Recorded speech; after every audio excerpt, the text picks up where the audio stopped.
Welcome, everyone. Welcome to our North Shore Series webinar. I'm Shannon Galladay, and I'm here with Pam Hayes and Dr. Jessica Werner. We're excited to have you here if you are joining us live or watching the replay. So this series is all about exploring real-world solutions to the challenges educators and leaders are facing today, from teacher burnout to inclusive practices to supporting sustainable student-centered schools. So we keep things short and impactful, 30 minutes of meaningful insights, and we'll leave space at the end for your questions. Our Q&A box isn't working tonight, so if you'd like to email me, I put my email in the chat box, shannon@xl-pr.com. Go ahead and email your questions as they come up throughout the webinar. So today's conversation is on prioritizing student mental health in every school.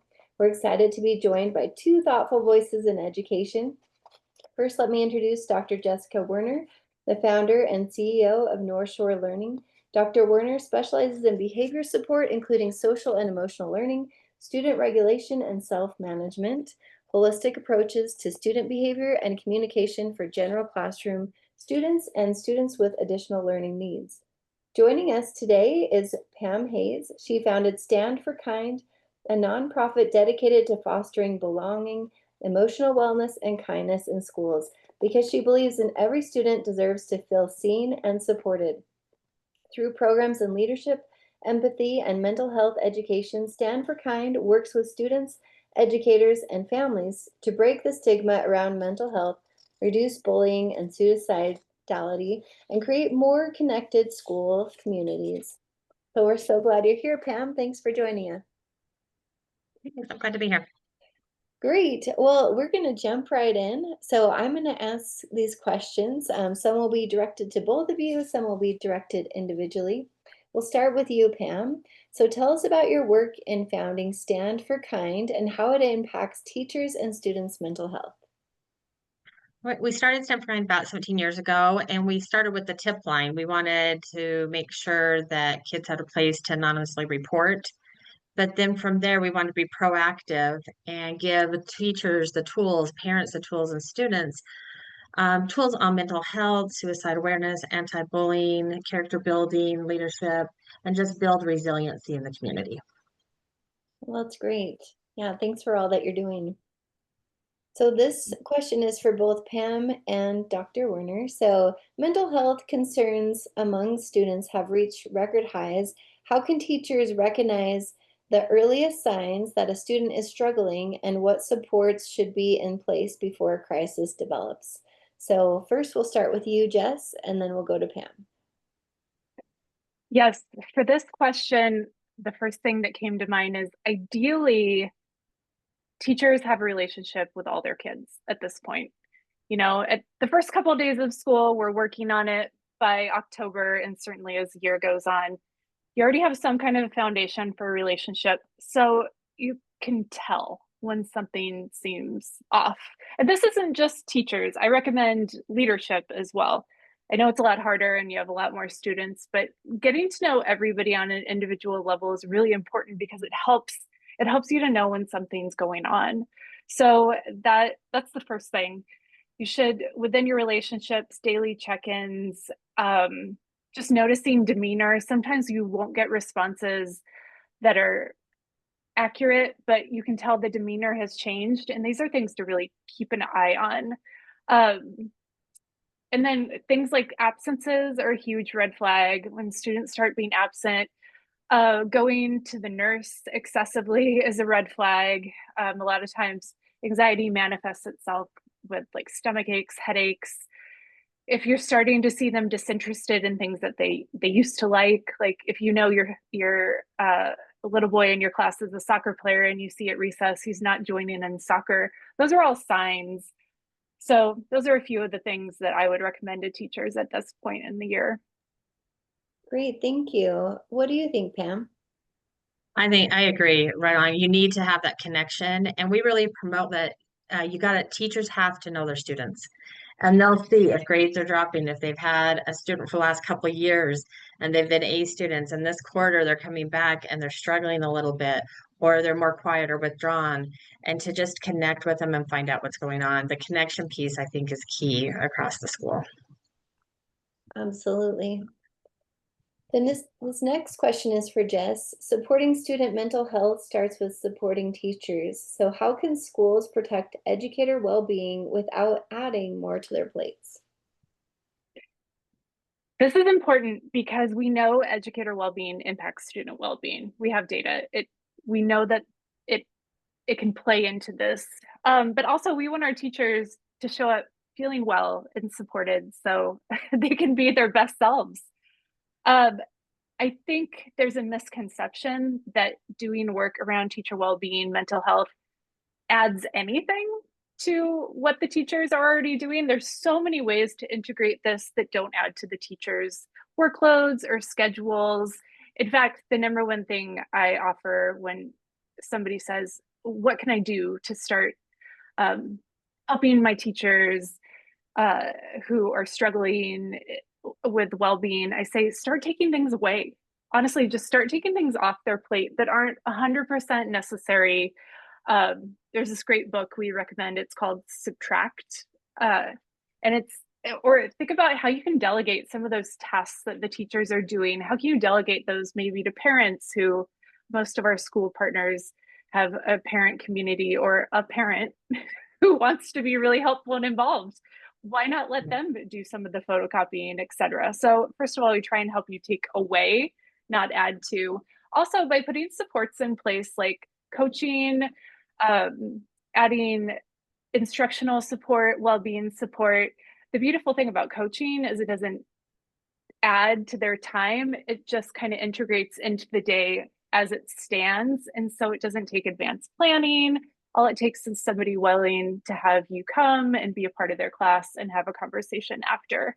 So there are truly a lot of different ways to do this that aren't expensive and they aren't time consuming. Those are great tips. I love the subtract idea. We add so much, so that's great to subtract. So Pam, what role do parents and local communities play in sustaining student and teacher mental health, and how can schools better collaborate with them?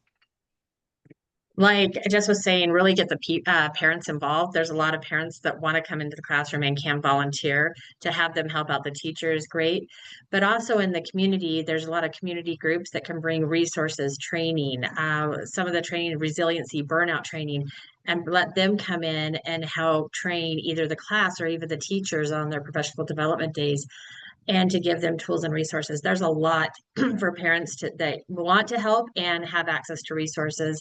And we find that some of the schools that we're working with, they've set up mental health committees for teachers and for the school. And then it's also a safety place as well. So they'll come in and ask community members, parents, teachers, and admins, and then they'll meet quarterly and just review what things they can do and if they have resources in the community that can help. That's wonderful. And Jess, so how can administrators support teachers on an individual level to bring mental health to the forefront of teacher well-being? Well, I just wanted to add on to what Pam said too. I think in schools right now, if anything, after the pandemic, we kind of got used to having parents not be a part of school. And some of our schools are really reluctant to kind of let people come back in for a lot of different reasons. But thinking about parents as stakeholders in everybody's well-being, but also I like how you said their resources and connection to resources. Everybody wants to help and be supportive, and sometimes we don't have the time to donate, to volunteer, but we have a connection or we know who you should call. And so don't be afraid to put out things you're looking for to your parent community, resources as well as like support, like on the ground support. So I want to reiterate that because I think it's really important. We get overlooked as parents and we're a key stakeholder. and and a lot of time you have parents in your community who already have these roles and they're thrilled to be able to support the teachers who work with their kids. Yeah. They would love to come in and bring in things or trainings or items and help out with lunches and see what they can do with the teachers. Yeah, they want, I mean, every parent wants their child to be well and to succeed. And most parents Yep. understand that the teachers are a huge part of this. So I think if anything, just not assuming that they aren't able to offer something in this regard. Maybe it's going to look a little different, but yeah, don't count Sure. out parents. Okay, so back to my actual question. There are a lot of ways to start helping impact teacher well-being, but I tell administrators where I would start is to actually collect some data.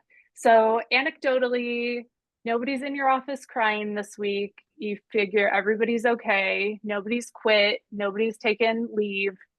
That doesn't mean everything's okay. Collecting actual data and maybe having the school counselor send a survey where people can answer anonymously, really trying to take the pulse of how people are doing.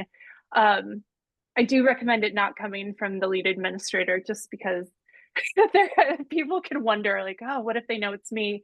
And they don't want there to be any backlash.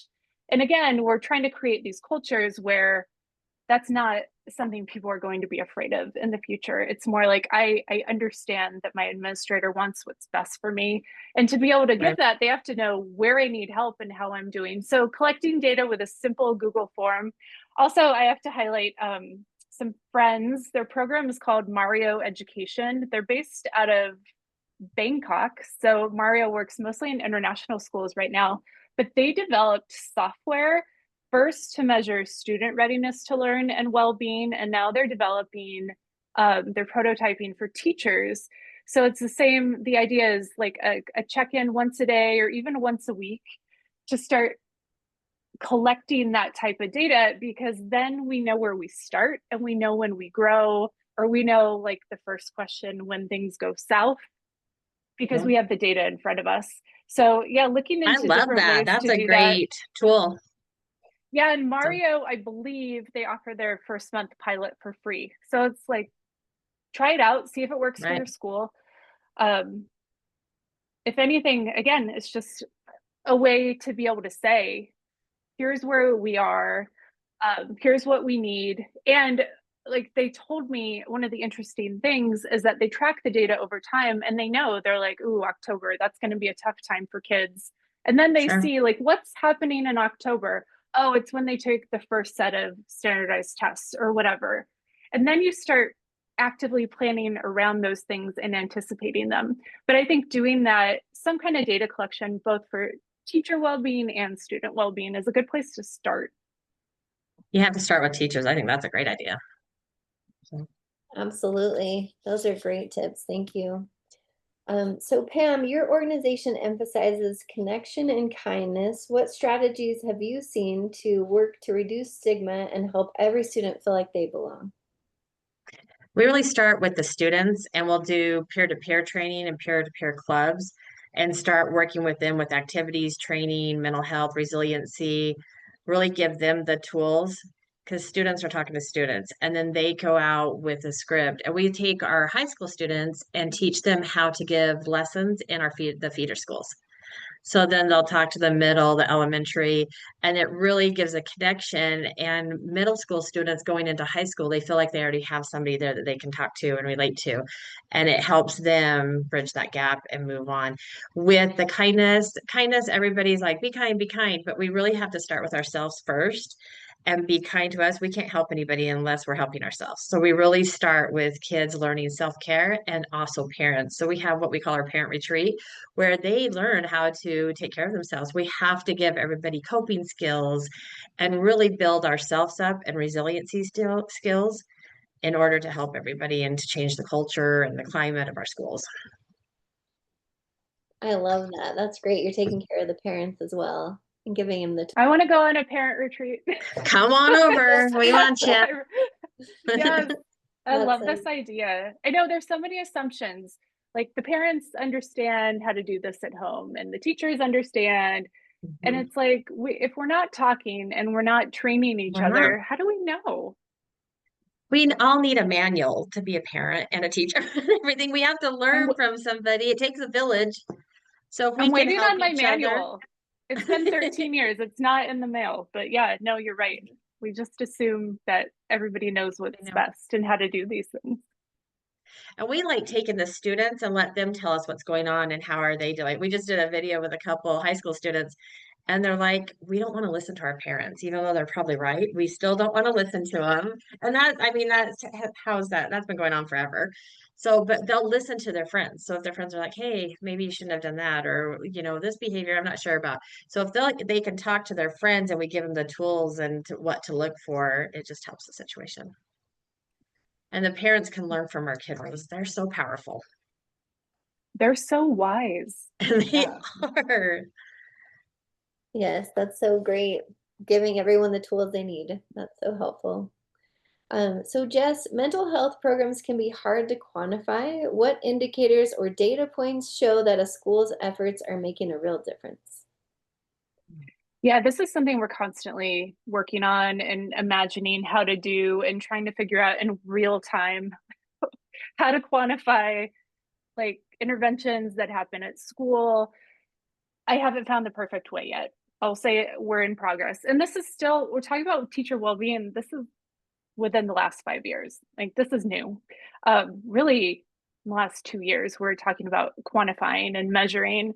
So if anybody on this call or who watches it has a good way to do this, will you please tell me? In the meantime, again, it starts with collecting some baseline data.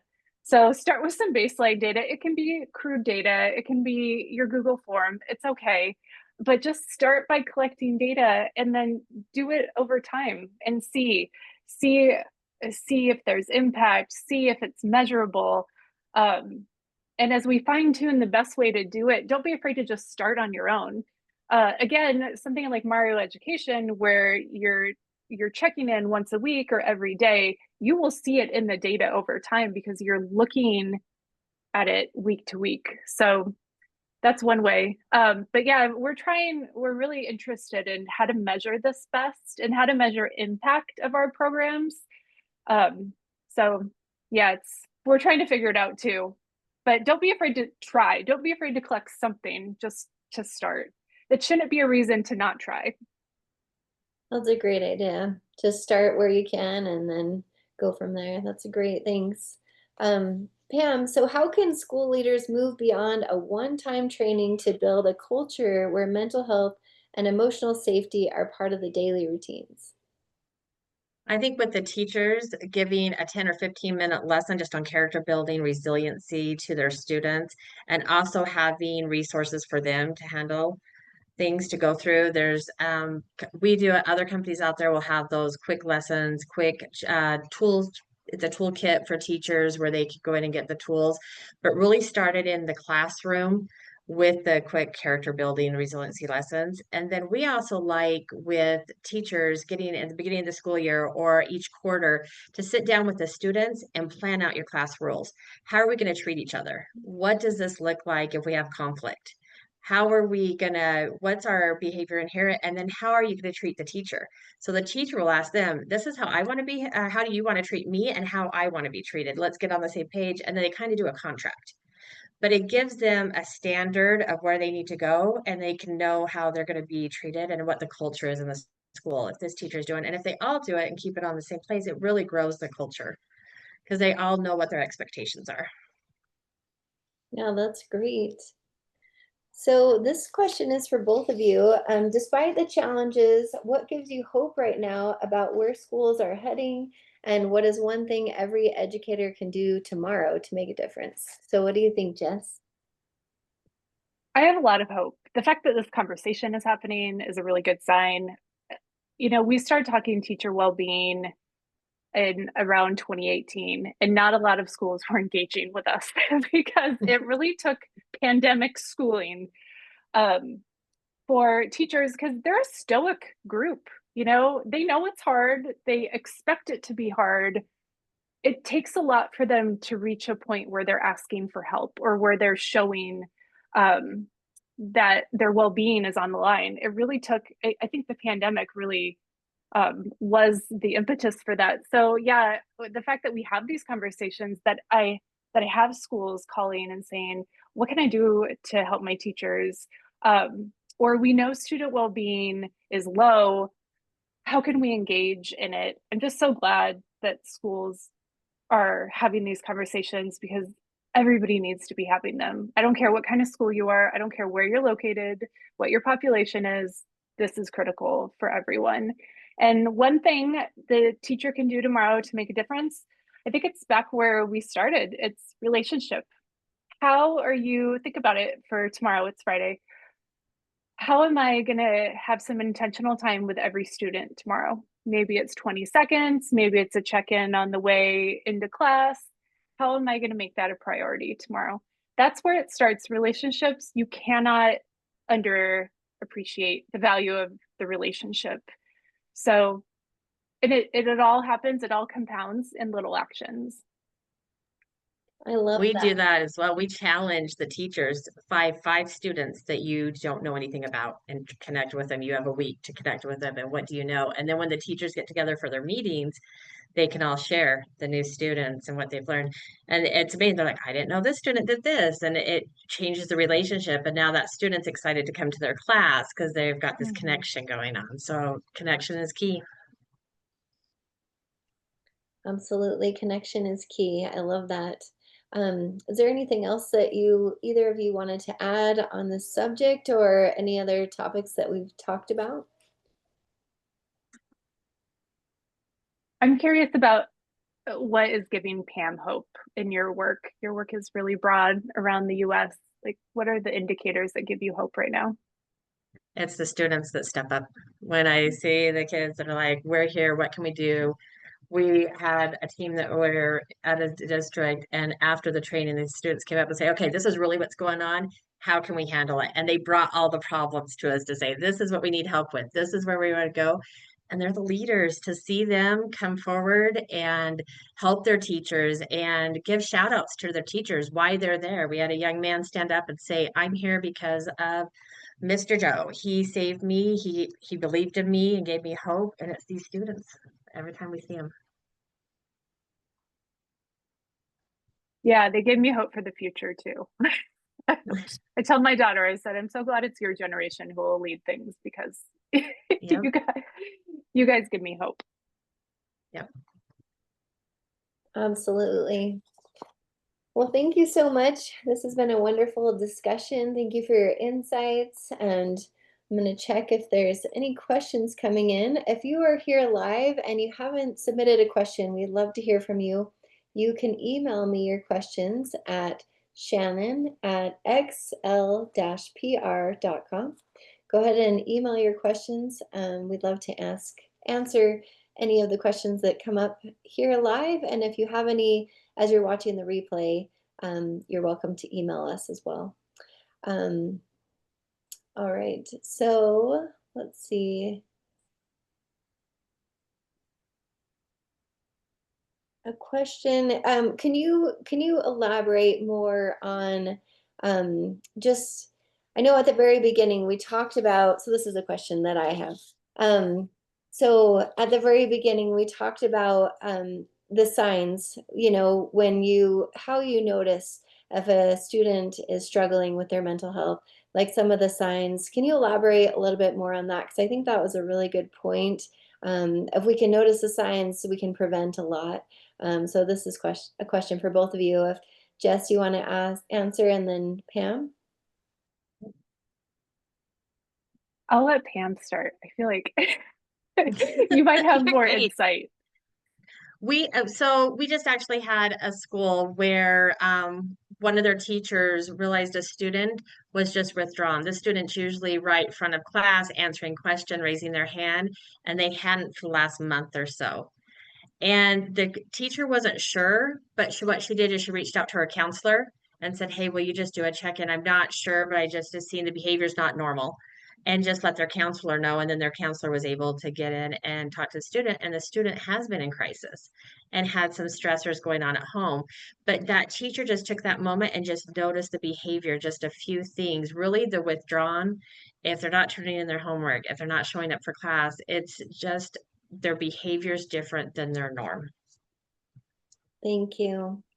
Yeah, do you have anything else to add to that, Jess? Yeah, the teachers know the students so well. Like outside of parents, you all know the students the best. And this is whether you have a self-contained group or you're a high school middle school teacher, and they, you only see them for part of the day. Really, yeah, don't, like Pam said, this teacher had a feeling. Don't dismiss those feelings that you get, because the relationships you start to notice the little things, and sometimes it's the little things that you notice are off, and it means something bigger is happening. So trust your instincts is what I would say. Thank you. Yeah, those are both great suggestions. Here's another question that came in. What do you, or when do you help and when do you bring in health for mental health situations? So when is it a good time to bring in help for the mental health situations? This question is for both of you. Jess, do you want to start or do you want? Yeah, I would say yesterday. Like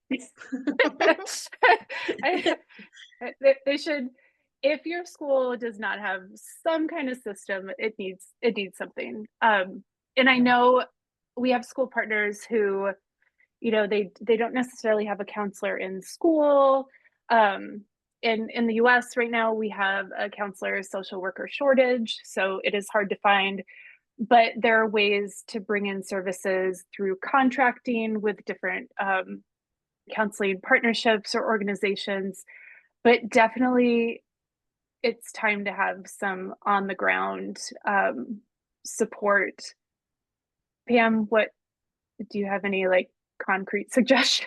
Yeah, it's tough. We've created a toolkit that schools can use and they can give to the parents, but I also run into where teachers aren't sure if they should report it. They're like, is the Yeah. behavior off? Should I really report it? Am I, is it one more thing? I would always report to your admins, if you have that feeling, just like that teacher the other day that we were working with, she just had a feeling, can you do a check and just make sure, once you can give them to your admins, if there's not a counselor that can help them, there should be at every district policies, even if it's to get them into therapy or get them into online telehealth. There should be something if there's a procedure, if there's a crisis, if they've assessed that. But that I would definitely talk to your admins if you're a teacher and see what the policy is on that. But if you have any, just, any kind of feeling, you need to report it and get crisis. We don't want to lose those kiddos. Mm-hmm. Yeah, thank you so much. Oh, were you going to say something else? No, you're good. Okay, thank you. So we have Mary, I'm probably saying it wrong, Mary Nair. She's raising her hand to ask a question. So I'm going to unmute you and okay, so you can go ahead and unmute your line and ask your question.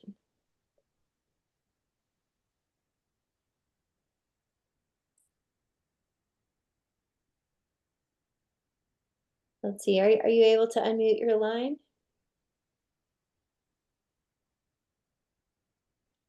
Okay, maybe not. Okay.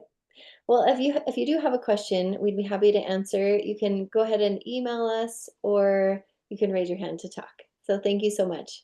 All right. Do we have any other questions or any other thoughts? I'm just double checking my email. Looks like we've answered everything that's come through. Okay, well, thank you so much for being here. We appreciate both of you and your insights. So that's a wrap on our conversation today. Thank you again, Dr. Jess Werner and Pam Hayes, for sharing your time and your expertise. If you're watching live or you're catching the replay, we hope you'll join us for our next episode of North Shore Learning Series. Keep an eye out for your inbox or follow us on LinkedIn to get updates. And before we close, we'd love to know where our listeners can receive more information from you, follow you, or be connected to you. So Pam, if you'd like to go first, and then we'll go to Jess. I'm at standforkind.com and it's stand4kind.com. You can reach out. We have a teacher toolkit that's available and a parent toolkit, and it has different videos and workshops available in 70 different topics. Great, thanks. What about you, Jess? I recommend joining our newsletter. list. It goes out every other week, and you can sign up on our website, northshorelearning.org. And also, we're taking all these webinars. They are in our North Shore YouTube account, and we also have lots of shorts and little like snippets of advice and information there as well. Great, thank We're you. going to share all that. That's a great station. That's for your YouTube. Yes, I love your YouTube channel. Thank you so much. Well, thank you, everyone. Thanks again for being a part of these conversations. They are so crucial to helping our teachers and our students to thrive and succeed. We believe better support for educators means better support for our future students. So have a great night, everyone. We will see you again next time and talk to you soon. Bye-bye. Bye. Thank you, everyone.